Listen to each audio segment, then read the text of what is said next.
Tama. Bago pa dumating si Pangulong Duterte doon, nakaready na yung Gulfstream na aeroplano doon, nakastambay malapit sa facility sa Villamor, kung saan dinala si President Duterte doon. Paano na talagang ilipad? Ano pa? Tama. At marami pang mga personnel ng PAF na nandun. At bakit daw dinala bigla sa VIP area? Sino yung doktor na nagbigay ng clearance para magbiyahe ang isang may sakit? Di ba AFP doctor din?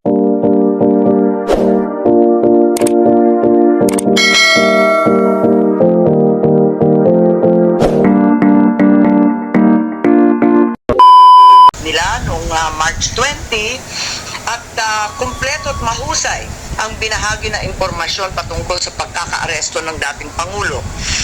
Nabanggit din sa liham ang executive privilege at binigyang diin yung sub-judice rule dahil may 4 na petisyon umano kasalukuyan sa Supreme Court. Ngunit nalito ang inyong komite pagkat noong araw din ng March 31 at lumabas ng April 1, sinabi naman ni PCOU si Claire Castro sa kanyang press briefing na hindi kailanman pipigilan ng Pangulo na pumunta ang mga cabinet member o secretary kung sila ay ating papatawag. Nag-April Fools nga ba sila? Nalito talaga kami. Biglang tugon sa sulat, bilang tugon sa sulat ng ating ES, una, ang kanyang tinukoy na comprehensive findings. This was the letter, this was mentioned in the letter, but my findings were very clearly preliminary findings, which is the reason for the second hearing. Marami pang mga tanong na nangangailangan ng sagot at napakarami nating mamayan na nagpadala ng iba't ibang dokumento, impormasyon. Record ko, October 24, Glenn Roderick Thomas Cala. Siya naman yung investigador at hindi ko alam kung kompleto na ito dahil meron pang binabanggit na Robin Croft na abogado naman nila at may binabanggit din sa kanilang mga usapin na bagong team ng 3 parating daw ng 19 October. Hindi ko na nakuha yung pangalan pero maliwanag na merong mga dumating na ICC at nagpakilala bilang tauhan talaga ng ICC na may kanya-kanyang espesyalidad. May protection expert, may investigador, may interpreter, may abogado na narinig. At andito tayo, yung case build-up ng DOJ. Kanina, nag-umpisa tayo doon sa briefer. Mayo pa lang yon. Pagkatapos ng briefer, nagkaroon ng maliwanag November 4, Department Order ng DOJ na nagtatatag ng task force to investigate naman katulad ng sambayanan kung kailan nag-umpisa to. Dahil obviously, itong Operation Pursuit was concocted weeks, if not months before March 11. Panay ang sabi nila, nagulantang daw sila nung dumating nung March 11 ng umaga. Pero mukhang hindi naman yata totoo to. Hindi naman yung Interpol o yung diffusion notice na dumating ng March 11 ng 3 a.m. ang nag-umpisa nitong lahat. Kundi, nung nakaraang taong pa, Mayo pa lang, klarong-klaro na. Madam Chair, may I move that this committee to produce that document? Madam Chair, before you rule on that, That have been the basis for the arrest. Kung yung red notice o diffusion is not a warrant of arrest, ang tanong ko, ano ang legal basis ng aresto? Ngayon, ang sabi ng gobyerno, yung turnover to the ICC was a surrender.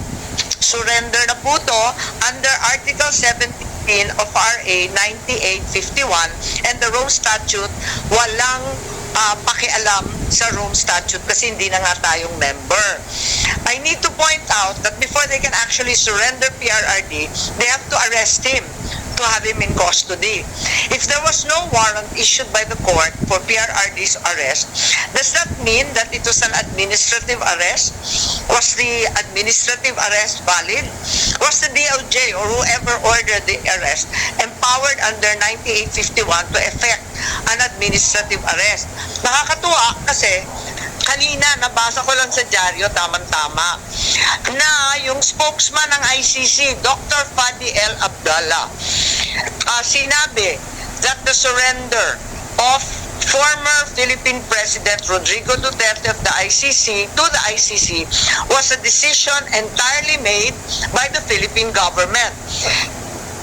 And if there is any question about whether it was lawful or not, it will have to be submitted to the judges. So, mismo yung ICC sinabi na ang Pilipinas ang nag-surrender sa dating Pangulo. Siguro si Attorney Medina na naman magpapasaklolo tayo. Ano ba ibig sabihin ng administrative arrest? At tama ba na sinuko ng Pilipinas si PRRD sa ICC? Magandang umaga po, Madam Chair. Thank you for the invitation. Good morning po, Senator Bato de la Rosa. Good morning po, Senator Bongo. Going back to the question, administrative arrests. Actually, the Supreme Court has recently clarified that administrative warrants for the arrest of non-Filipinos are actually valid. But these administrative arrests apply only to non-Filipinos in deportation proceedings, at least from the case decided by the Supreme Court, it involved a foreigner. Now, we must also take note that in that recent case, that's a landmark case, because in this decision, the Supreme Court introduced an innovation. Historically, administrative arrests and deportation process are purely administrative, no court intervention. But this time, the Chief Justice, 8% of hotels. cases of an administrative warrant, they must still inform the regional trial court and wait for the regional trial court to issue a judicial commitment order. Therefore, there's now Room statute ng ICC, Article 59, does not apply. Gusto ko lang ipakita yung certification ng DOJ. Kaya nalilito tayo pa iba-iba. Andyan yung certification ng DOJ. Eto pa, hindi natin maintindihan yung date. Kung makita ni Senator Bato, ang date po niya, yung aresto March 11, na-certify lang yung warrant ng DOJ sa sumunod na araw. Wala na rin sa Pilipinas si dating Pangulo. So, ang certification sumunod sa aresto March 12. Ang aresto March 11, maalala ninyo. Yung certification March 12. Pagkatapos, ang sinasite dito, eto na naman, ang sinasite dito, Part 9 of the Rome Statute, Article 59.4, Article 59.7. Nakakahilo po, kasi ang sabi nila, hindi na nag-a-apply yung ICC at hindi na nga tayo member. Bakit yung authority sa pag-aresto, paulit-ulit na sinasabi kay Attorney Delgra, pati na rin dito sa DOJ circular, na ito ay dahil sa Article 59. Kaya nga, kailangan ipaliwanag nila kasi hindi natin po maintindihan. General Torre also claimed that he arrested E.S. Medialdea. Makikita natin yan for the obstruction of justice. Ayan, mas kabisado na ni Senator Bato ito kesa sa akin ha. He admitted that he even handcuffed him. At binasahan pa siya ng Miranda rights kung maalala natin dun sa video. Kung ganun, kung inaresto niya si E.S. Medialdea to the local court, bakit hindi niya dinala sa presinto o inarestong totoo? Bakit imbes na arestuhin at talagang ikulong, pinadala pa sa Hague? Parang ang gulo. Kasi nung nandito si General Torre, talagang gustong-gusto niya yung Article 125 ng Revised Penal Code kay PRRD. Pero bakit kay E.S. Medialdea, inaresto niya, tapos hindi naman niya kinuha. Imbes, pinasakay pa niya ng eroplano. Nalilito kaya ako, tama ba yun? Hindi ba pag inaresto mo, ito turn over mo na o ikukulong na? Paano ba ang sistema, Senator Bato? Wala pa talaga. Eh, inaresto mo na eh. Hinangkap mo na. So, ano pang next move doon?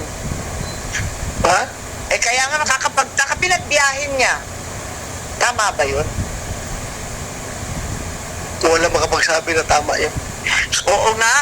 At eto pa, nung si General Torres sinabihan, si Attorney Delgra ang susunod na aarestuhin. Ano to? Pananakot ba to? Or talagang sinasabi niya kung anong gagawin niya next? Was he going to arrest him for what? Was Attorney Delgra committing a crime? Wala naman di ba sa video, nakaupo lang yung tao eh. Tapos, bakit hindi niya tinuloy yung aresto kay Attorney Delgra? Gusto ko sana siyang tanungin eh. Bakit hindi niya tinuloy kung talagang may krimen na nagaganap ni Attorney Delgra? Dapat, inaresto din niya. Ba't hindi niya ginawa? Kung wala namang krimen, ba't siya nananakot? Was this a threat? If it's a threat, isn't it the crime of grave threats na bawal sa ating kapulisan?